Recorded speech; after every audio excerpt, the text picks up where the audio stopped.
Hello everyone and welcome back to the channel. In this video, I will show you how to get a document from an index in Elasticsearch. Let's demonstrate how this works by showing you an example. Say that we have an index called myIndex.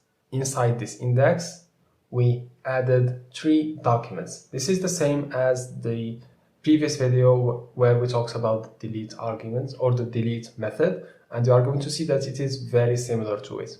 Remember that each document has a unique ID. Now, the get operation expects 2 arguments: the index where that document is stored and the ID of the document. If I give these 2 arguments, which are myIndex and ID equal to 1, this operation will get me the first document. On the other hand, if I specify an ID that doesn't exist in the index, for example 4, again, the operation will return an error saying that the document was not found.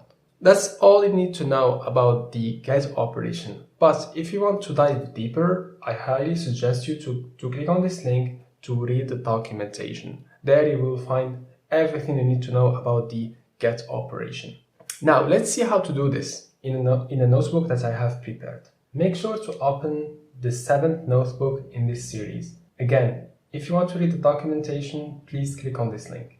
But if you are ready to start, then make sure that the container is running so that you can connect to Elasticsearch. After that, here I am doing the same preparation that we did in the previous video. I am just taking that dummy JSON file and I am inserting 3 documents into the index. And as you can see, here we are keeping track of the IDs so that we can use them in the get operation.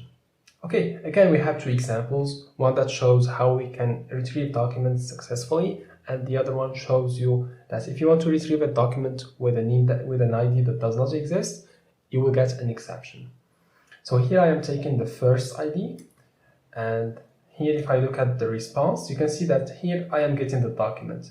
So if you want to get the document back, just use the source key, and this will get you the JSON that you have inserted. But if we try to give an ID that doesn't exist, again, we get a not found error exception. We arrived at the end of this video. I hope that it was helpful. Please, before you leave, if you want, leave a like on this video and subscribe to the channel. This will help me a lot. See you in the next video.